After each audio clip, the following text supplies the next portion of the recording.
நண்பர்களுக்கு வணக்கம். எல்லாரும் எப்படி இருக்கீங்க? இன்றைக்கி இந்த பதிவில் நம்ம மொட்டை மாடி செடியில் நம்ம வளர்க்குற முல்லை, மல்லிகை, சந்தன முல்லை, பிச்சிப்பூ இது எல்லாத்தையும் பதியம் எப்படி போடுறது, ஒரு புது செடியை எப்படி உருவாக்குறது அப்படின்னு தான் பார்க்க போகிறோம். இந்த முறை பார்த்திங்கன்னா ரொம்ப எளிமையாக உருவாக்கலாம். 100% அது பொழைச்சி வரும். இதுக்கு நம்ம சாயில் லேயரிங் அப்படின்னு சொல்லுவோம். ரோஜா செடிக்குமே கூட நீங்கள் இந்த முறையை பயன்படுத்தலாம். மணி பிளான்ட்டு, இந்த போத்தோஸ் வெரைட்டிஸ், அப்புறம் ஃபிலிடென்ட்ரன் இது எல்லாத்தையுமே கூட நீங்கள் இந்த முறையில் பதியம் போட்டு வச்சிங்க அப்படின்னா 100% புது செடி உங்களுக்கு உறுதியாக கிடைக்கும். இது என்ன முறை, எப்படி பண்ணணும் அப்படின்னு நம்ம இந்த பதிவில் பார்க்கலாம். பதிவுக்குள்ளே போகிறதுக்கு முன்னாடி நீங்கள் நம்ம சேனலுக்கு புதுசாக இருந்தீங்க அப்படின்னா சப்ஸ்கிரைப் பண்ணிடுங்க. வீடியோ முழுமையாக பார்த்துட்டு அதுக்கப்புறமா லைக்ஸும் கமெண்ட்ஸும் கொடுங்க. என்னோடய இந்த சந்தன முல்லை பார்த்திங்கன்னா கிட்டத்தட்ட ஒரு 6 வருஷம் பழைய சந்தன முல்லை. திண்டுக்கல்லில் பூ மார்க்கெட் இருக்குங்க. அந்த பூ மார்க்கெட்டுக்கு காலையில் 6 மணி போல் போனீங்கன்னா இந்த மாதிரி முல்லை, மல்லி இந்த செடிகள்லாம் கிடைக்கும், நம்ம வாங்கிக்கலாம். அங்கேருந்து வாங்கினது தான் இந்த செடி.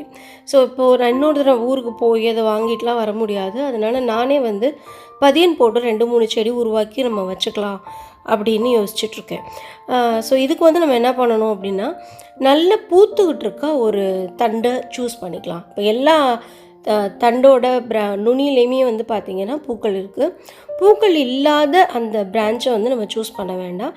நல்ல பூக்கள் இருக்கிற மாதிரியான ஒரு தண்டை நம்ம சூஸ் பண்ணிக்குவோம். சின்னதாக ஒரு தொட்டி எடுத்துக்கலாம். பூத்தொட்டி, பிளாஸ்டிக் தொட்டியாக இருந்தாலும் சரி, மண் தொட்டியாக இருந்தாலும் சரி.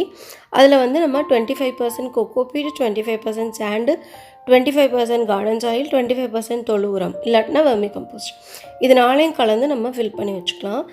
எந்த தண்டை நம்ம அந்த பதியம் போடுறதுக்கு சூஸ் பண்ணியிருக்கோமோ அந்த தண்டை நீங்கள் எடுத்துக்கோங்க. எடுத்துகிட்டு அதில் இருக்க ஒரு கணுவை சூஸ் பண்ணிவிட்டு அந்த கணுவில் இருக்க இலைகளை ரிமூவ் பண்ணி வச்சுக்கோங்க. அந்த எந்த இடத்துல இலையை ரிமூவ் பண்ணுறீங்களோ அந்த கணுவில் இருந்து தான் வேர் பிடிக்க போகுது. ஸோ அந்த கணுவை நம்ம அப்படியே அந்த தொட்டியில் பதிச்சு வச்சிடலாம். இங்கே பாருங்கள், இந்த மாதிரி நல்லா பதிய விட்டுருங்க. பதிச்சுட்டு நல்லா மண் போட்டு அமைக்கிருங்க. இது கொஞ்சம் நம்ம ப்ரெஸ் பண்ண வேண்டியது இருக்கும். அப்படி இல்லை அப்படின்னா டக்குன்னு அதை அப்படி எடுத்துக்கிட்டு மேலே வந்துடும். ஸோ இதுக்கு ஒரு வெயிட்டும் நம்ம வச்சுக்கலாம் இதுக்கு மேலே. இது பார்த்திங்கன்னா ஒரு 15 நாளில் வேர் விட்டு வந்துடுங்க. அதுவும் இந்த சீசனில் கண்டிப்பாக 15 நாள் இல்லை 10 நாள்லேயே வேர் விட்டு வந்துடும். நம்ம செடிக்கு தண்ணி ஊற்றுற மாதிரி இந்த பதியம் போட்ட இதுக்கும் நம்ம தண்ணி ஊற்றிக்கிட்டே வருவோம். கொஞ்ச நாளில் அது வேர் விட்டதுக்கு அப்புறமா இந்த சைடு, அதாவது நம்ம மெயின் செடியோடு இருக்கிற அந்த தண்டை நம்ம கட் பண்ணிடலாம். அது மட்டும் இல்லாமல் இந்த நுனியையும், அந்த புது செடியில் இருக்கிற அந்த நுனியையும் கட் பண்ணி விட்டுடுங்க. இந்த மாதிரி கட் பண்ணும்போது புது பிரான்ச்சஸ் வரும். அது ஒரு நல்ல ஹெல்த்தியான ஒரு புது பிளான்ட்டாக உருவாயிடும். இதை உங்கள் நண்பர்களுக்கு நீங்கள் போட்டு கொடுக்கலாம். இல்லை உங்கள் நண்பர்கள் வீட்டில் இருக்கிற செடி உங்களுக்கு பிடிச்சது அப்படின்னா அவங்க வீட்டு செடியில் நீங்கள் பதியம் போட்டு வச்சுட்டு 10 நாள் கழித்து நீங்கள் எடுத்துக்கலாம். ஸோ இந்த முறை 100% சக்ஸஸ்ஃபுல்லாகவே வளரும். நீங்கள் நல்லா கடினமான தண்டு இருக்கிற செடிகளில் இந்த முறையை பயன்படுத்த முடியாது. அதுக்கு ஏர் லேயரிங் பண்ணணும். அது எப்படி அப்படின்னு நான் சொல்லியிருக்கேன், வீடியோ போட்டிருக்கேன். நீங்கள் போய் பாருங்கள், அதையும் கற்றுக்கோங்க. அதுக்கப்புறம் இது சாஃப்ட் ஃப்ளெக்சிபிளான செடிகளில், மணி பிளான்ட் மாதிரி செடிகளில் கூட நீங்கள் இந்த மாதிரி பதியம் போட்டு வைக்கலாம்.